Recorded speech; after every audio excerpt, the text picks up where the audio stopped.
Father Chris Riley, CEO and founder of Youth Off the Streets, thank you for being with us. My pleasure. So it all started with a single food van delivering meals to young homeless people.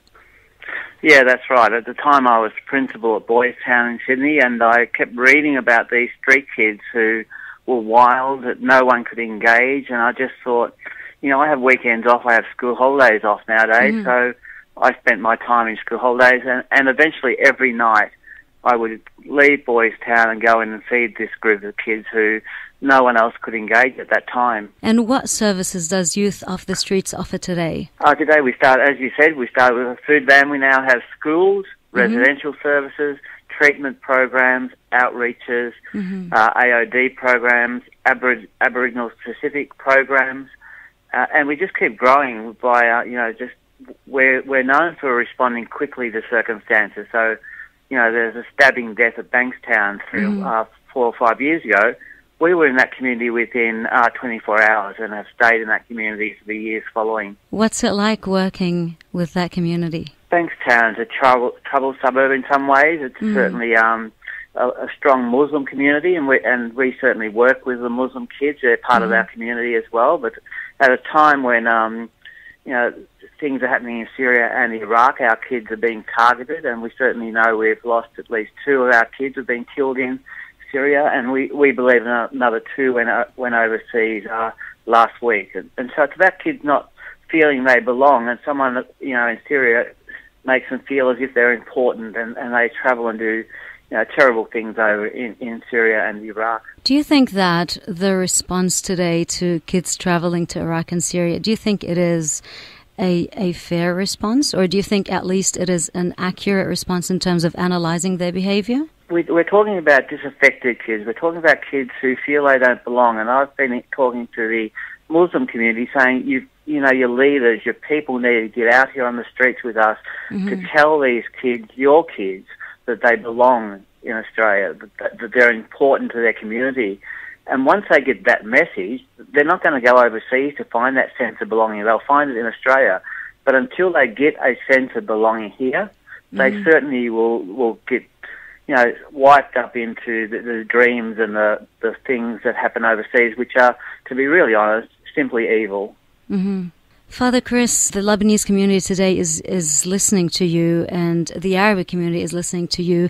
Muslims, Christians, anyone who speaks Arabic is today tuned in to listen to your message of hope. What would you like to tell them? Well, I've certainly made it really clear that we don't work from a religious base. We work from basically a humanitarian, civil society, and we really encourage people to let people know that I certainly will stand behind any group who needs help, and I've made that very clear to the Muslim community of Bankstown when we were interviewed on a current affair. I said, I see humanity as a thing that links us all. I don't look at the differences, I look at what makes us common, and I just hope that other people in the world will see that, you know, we're all human and we've got to care for each other and treat each other as brothers and sisters, no matter from where we come or what we believe. Amen to that. Back to Youth Off the Streets, your goal is that young people will leave your care drug-free with a high school education, living skills, and a full or part-time job in hand. Now, in technical terms, this is rehabilitation, empowerment, and reintegration into society, a very challenging objective. How far are you from achieving these goals? I think we achieve that one by one. It's not as if we will change the whole world in an instant, but we certainly achieve it one by one. I personally still teach Year 11 and 12 English, and I see amazing kids doing amazing things, overcoming incredible challenges, but, you know, just waiting at the moment for the HSC results to come out. So I'm really hands-on, and education is certainly the way out. The longer we can keep them in education, the more chance they've got of finding a job and settling into a routine life and putting the negative past they've got behind them. Have you witnessed any landmark stories in your service? Someone who has moved from living rough into someone who's employed and has an address, a fixed address? Yeah, we've got many of those things. We move into really troubled communities that no one else can get into. We get into them because we engage and employ young people from that community. So we don't import people. So I've got many of our past trainees who are now youth workers, but I guess the one standout is a young lady who's now in her 30s. That she was in our services doing year 9, 10, 11, and 12. I taught her year 11 and 12 English. Mm-hmm. She now has got a master's in psychology, and she works for the Department of Community Services. She's married. She has a child, and just an amazing girl. In her HSC year, for example, there was a car crash that one of our staff were involved in, mm-hmm. where one staff was killed and 2 girls were killed, and she was quite badly injured, but she powered on through that year to get her HSC, and as I said, now has a master's in psychology and is working. She's got work and love, and I think if anyone has work and love, their life is pretty much in sync, and basically they'll be able to live a happy and good life like everyone else can. Father Chris, you have been a reference in rehabilitative justice, not just among community workers and the media, but also in academia. In a world that stringently today argues for incapacitation, you have proven that rehabilitation is a better alternative. How did you fight and continue to fight this battle?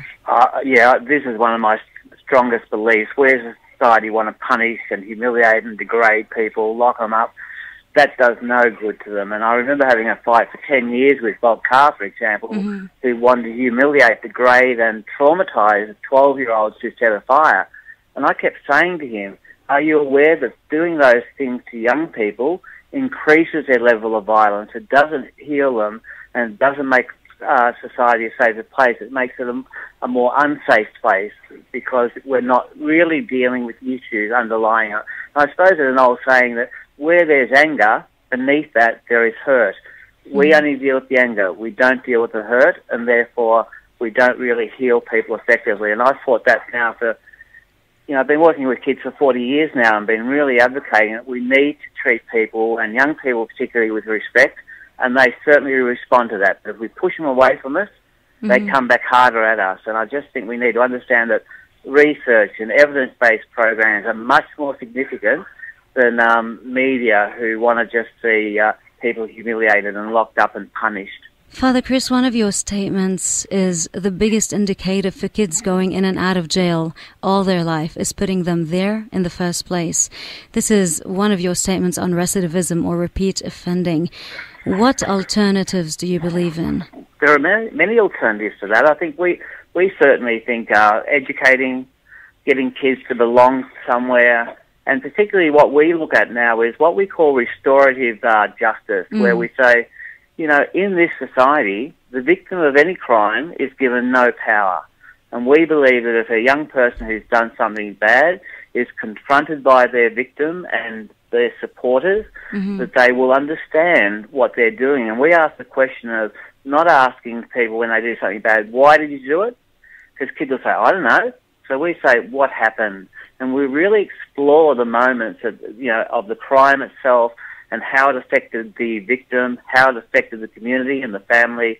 And by doing that, it basically empowers people and it builds human connections rather than breaking those human connections. So we basically use restorative practices in our schools where kids certainly are made responsible for their behaviour, mm-hmm. but it's not in a way that takes all the power from them. And it's also an approach that gives people who are victims the power over their lives as well. So they're forced, in a sense, to listen and to speak. They're given a voice, and that's really significant and important for us. Father Chris, are you ready now to play darts? To play which? Darts. We're going to play darts in this interview. Okay, I don't know anything about darts. I'm going to throw statements at you that you have written or said in the past, okay? And I want you to try to recall them or explain. All right, ready? Sure. Let's go. I was shy and introverted and lived with my animals more than people. That's true, and not much has changed. I still get home as much as I can, and I was a bit stuck for a minute there. I didn't answer your question straight away because my 3 Great Danes just walked in and were all over me. And what I learned as a kid, I thought there was something wrong with me. I thought an introvert was being bad, but now I know that introverts basically are happy spending time with people, but they get their energy to do that by being alone. Next statement, she said, I will never speak to you again. Well, I don't know about that one. Oh, yeah, my mum. My mum's not Catholic. And when I said to her at 16, I was going to be a priest, she said, you've got to take a year off. And so when I finished HSC, I just turned 18, and she said, if you go in to be a priest, I'll never speak to you again. And I said to her, I've got to do this, even if that means you won't speak to me ever again. I'm committed to this, and I'm not going to take a year off. Amen. Yeah. She ended up speaking to you, though, yeah? Oh, well, she drives up 8 hours twice a year up to me to spend a week with me in the year, and I'm the only person she spends any time with significantly. Wow. So, yeah, we're very close. Third statement, don't worry about me, I'm not worth it. I'm not sure about... Oh, I know that one. Yeah, that was a young boy when I was at Boys Town. He got off and he disappeared into the night up in Brisbane. I think we were up there for an expose. And I waited for him to come back. It was about 2 o'clock. And I said, what's wrong? And he said, I've got something to tell you, but I can't say it. And now, having said all that, that wasn't the kid I met. The kid who said, don't worry about me, was a kid in Town Hall Station on a bench with the rain pouring down. I woke him up. He was crying, a big, tall boy who I'd never seen cry before, and I kept saying to him, what's wrong? And he kept saying to me, don't worry about me, I'm worthless, really. That was a boy who, and I put him into a motel that night, and the next day he was just a different kid because he had a rest and he was warm. So, yeah, he kept saying to me, I'm not worth your worry. And when I gave him the $30 at that time for a hotel, he said, don't waste your money on me. And I said, it's nothing. It's only $30. Go in. And he went in, and the next night was a very different kid. Father Chris, I'm going to stop you there just to ask you, where did you get the courage from back then? Well, that was easy. I had the most important thing working with young people is you have a relationship with them. I had a relationship with that young man, and it was at Town Hall at the time. And that group of kids were really, really quite violent. They were drug users. They had criminal histories. And no one was, all the other organisations wouldn't go anywhere near them because they're unpredictable. But I do very simple things. Like I would go in and I would feed them. I would bandage their wounds. I would go to court with them to get them out of jail. I'd visit them in jail. I'd visit them in hospital. Just very, very little things. And I remember, and there's no religion involved. I remember I was really made mad, really mad. I was at Town Hall bandaging kids, feeding kids, and there were 3 Christian groups there giving out cards, and a group singing on the other side of the road. And one group came up and said, can we have your coffee? And I said, no, you can't have my coffee. It's for the kids. I'm not here to feed, people who are preaching religion. Why don't you help me feed them and bandage them? And they walked off. And the group over the road was singing, saying, are you hungry? And Jesus is the bread of life. I'm thinking, these kids just want food, for God's sake. Jesus has sent you. Do something. Yeah, so I've got food here for them. They don't want to hear words. They need food. So it was being there. And I remember one day, I can't tolerate violence at all. It makes me physically sick. But one day, the kids said to me, Father, this has got to go on. This kid is going to get beaten because of his behaviour. And so they held me as they beat a kid, as one of them beat another kid up, kicked him and hit him, and eventually I got away and put him in my car. And I said, that night, as I drove back to Boys Town, I kept thinking to myself, I can't do this anymore. And then as I got home, I thought, yeah, I have to do this again. And although I don't want to turn up tomorrow night, I'm going to be there. And they weren't there. They thought because of their behaviour, I would give up. And so again, I drove around trying to find them, and I found the kid who did the beating, and his name was Brian. He walked over to me. He said, I didn't think I'd ever see you again, Father. And I said, Brian, what you did last night, I did not approve of, and I can't cope with that sort of violence, but I will never leave you. I had never seen violence again while I was there after that night. It was an incredible response where kids understood, and they knew I was going to keep coming back, and they modified their behaviour. And it's all about relationships. It's so simple. It is not difficult to get, I can go onto the streets and make a connection with young people very easily, just simply because I'll feed them and want to know about them and educate them and give them options. Macquarie Fields riots. Those kids have saved this suburb. That's the first time we ever had trainees. I was invited by the local women to come in, and they were quite shocked when they wrote a letter to me that I answered them that day almost, and I met with them that day. And I was confronted with a group of kids who were just amazing kids, but were involved with the riots. So they had thrown missiles at police. They'd been there for only a few hours, not the days that many of them were there. Mm-hmm. But I knew because of the judiciary had seen Redfern riots, Cronulla riots, and were fed up. So I knew these kids were going to be jailed if I didn't do something about it. So we went into court, and it was a magistrate Shepherd at Liverpool Court who basically looked at me and said, "I don't care what you think about these kids. They're going to jail for a year." So I was quite shattered. I did have them out on appeal within, I think, 30 minutes. Mm-hmm. But I realised that I needed to do something special. So I took them over to our work in the Philippines where they looked after street kids. And I saw these kids from Macquarie Fields as just so amazing. And so I wrote a report, and they went to district court for the appeal, and they were not jailed. That was all done away with.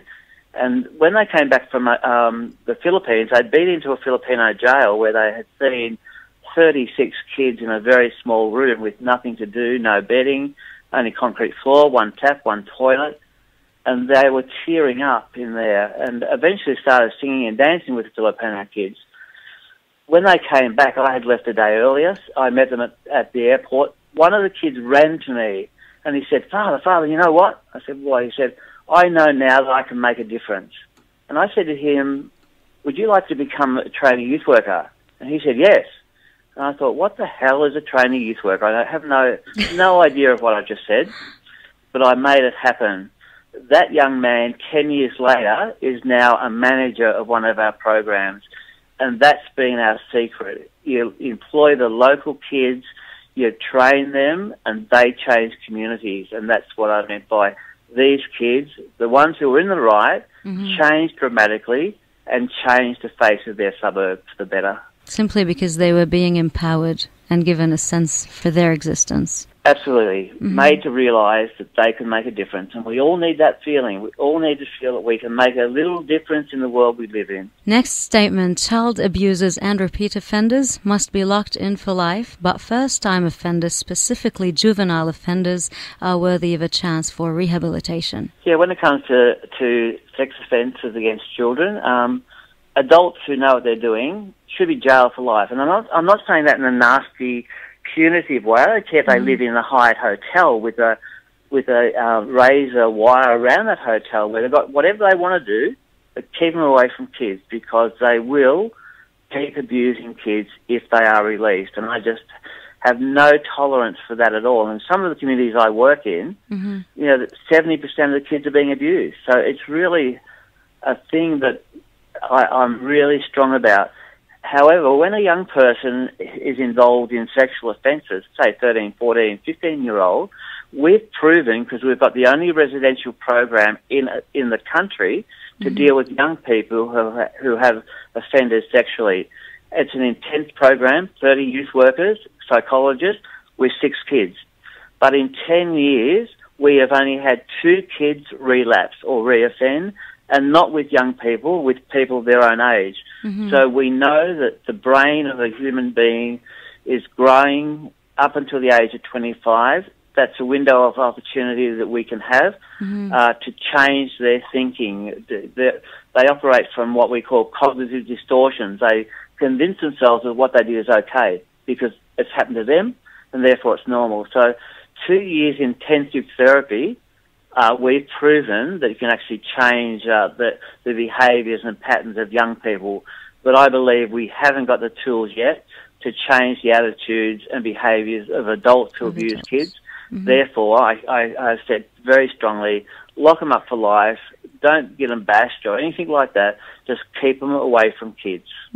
So 2 cases of reoffending out of how many, roughly? there would have to be, it's an intense program, so probably 100 kids have been through that program. Wow. It's a small 6-person program, so 10 years is probably easily 100, so 2 out of 100 for those sorts of offences is, I think, pretty high. So we're talking 100 offenders undergoing that program, and out of the 198 actually did not repeat the offence.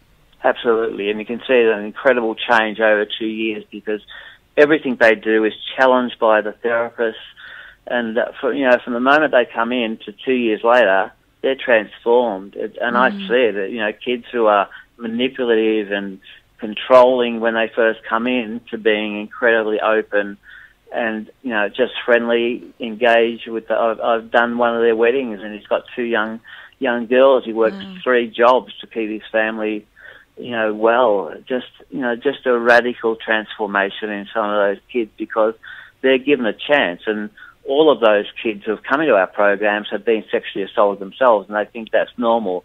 And we've got to teach them.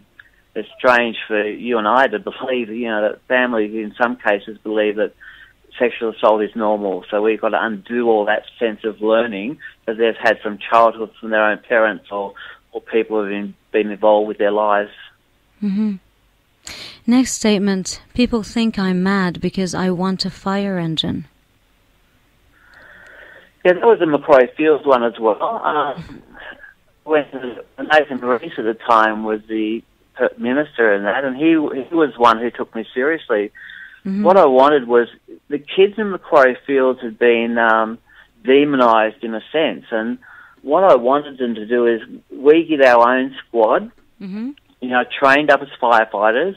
Macquarie Fields is on the edge of a national park, and if there was a fire or something happened, our kids would be in there. They would be fighting for the community. And when they came back out of the fire, driving up the street, people would be there clapping and cheering them rather than putting them down. And the sense of power that would have given them would have been immense. So, and that would have been part of what we call service learning. I didn't get a fire thing offhand, but our kids run camps for kids with disabilities. They plant trees. They clean up rivers. They go over to East Timor with me, my Year 11 class, every year to work with orphans. And it's about saying to them, giving back to the community is something that will change your life. When people support you and believe in you, that gives you the energy to get up and make a difference rather than if you put down all the time, you'll take drugs and you'll do crime and you form, subgroups that aren't positive. So it's about, really grabbing them. And an example of that was, I was really fearful of a young person being caught up into the Syrian fight particularly. And so he'd been through one of our schools and I said to him, would you like to be a trainee? And he said yes. Mm-hmm. And he now works with us as a trainee and we were in a helicopter last night with 3 of the boys from East Timor. And the radical difference in that boy, who could have been grabbed overseas, got a sense of belonging, and that made a difference. It's about saying to these kids, you can contribute, as simple as that. You can give back. People love you. People will look up to you. People will believe in you. For people that do like to volunteer, are there open doors for volunteering? Yeah, there are. We've always been really strong on volunteers, and our volunteer policy basically is, what do you want to do? Do you want to answer phones? Do you want to put notes in envelopes? Do you want to work with the kids? And most say I want to work with the kids. So we have a mentors program that is really strong. We have volunteers who have been with us 20 years now who just go into a kitchen and cook a great meal. And when the kids go into that kitchen, these people will put their arm around the kids, and it's really nice to have people who don't have to have qualifications but do have a sense of family, are very open and warm to our kids and can back up, if you like, and back up the professionals that are working with them.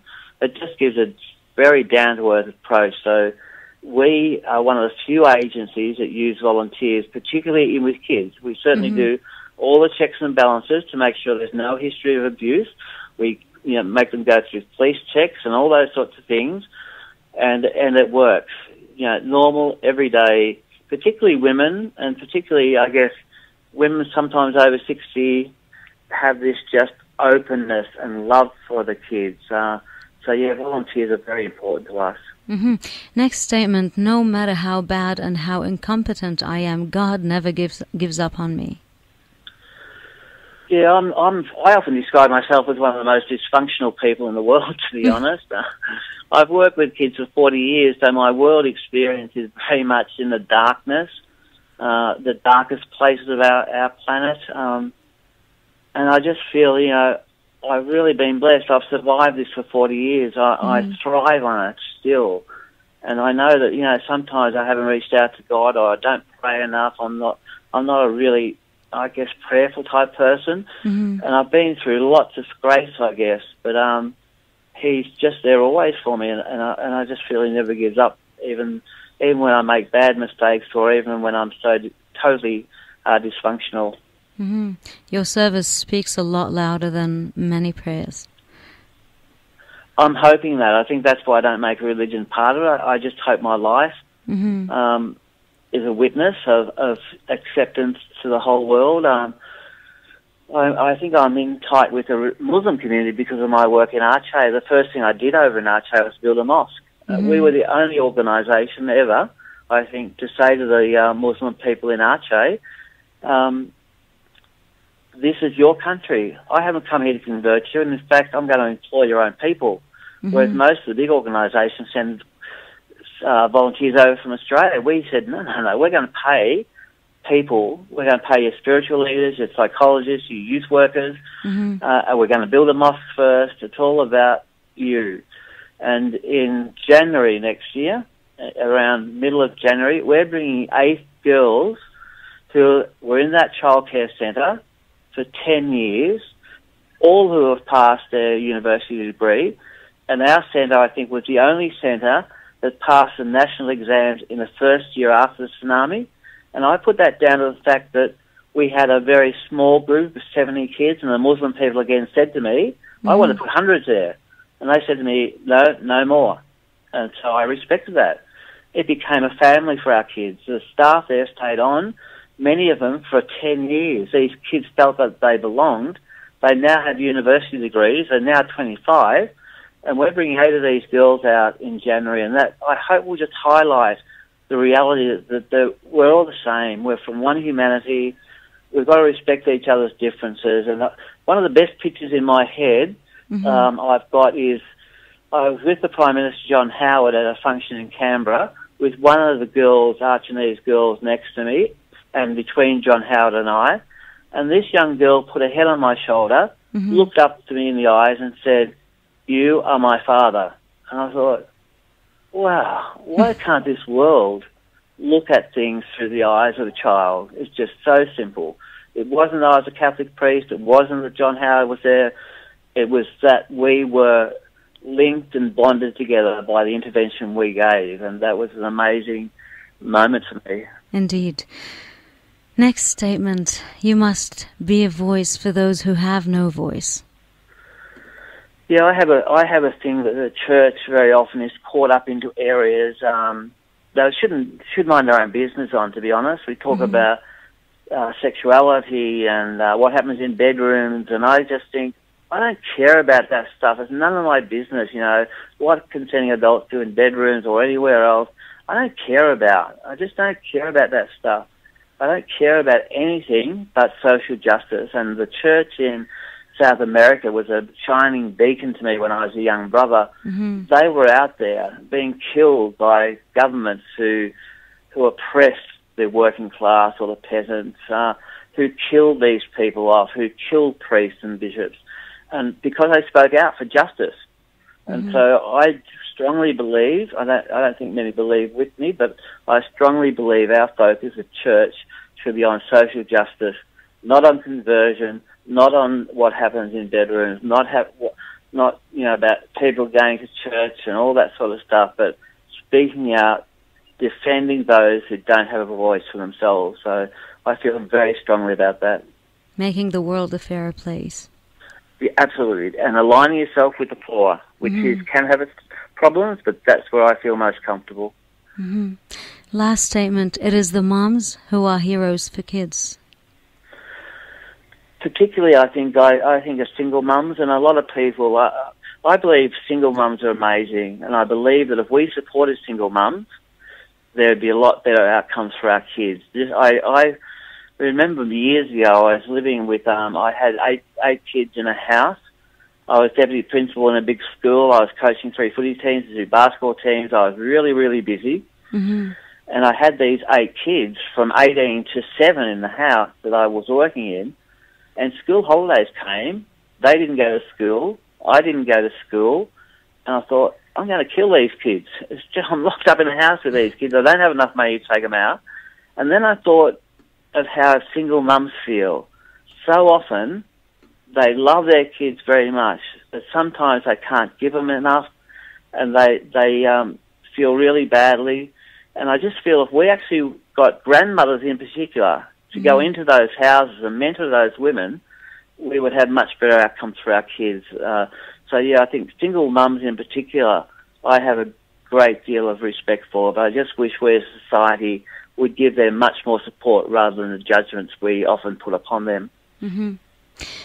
And now your very last challenge, what you do, service, is in Arabic khidme. Can you say khidme in Arabic? No. Would you try it? Khidme? Sydney? Is that it? No. Khidme. No? Khidme? Well, close enough. Khidme? I would have, one of my biggest flaws is I could never learn a language. I'm hopeless. If I had learned a language, I would have been in South America working in a mission. That's because you're an expert in the language of service and love. You don't need to speak more languages. Father Chris, thank you so much for your time. It has been a pleasure and an honor chatting with you. My pleasure. Thank you. I have never been treated like that before. That dart thing's really good. I only got one mixed up, but I got back on track eventually. Thank you. Father Chris, thank you very much for your time. Okay, bye. Thank you. Bye-bye.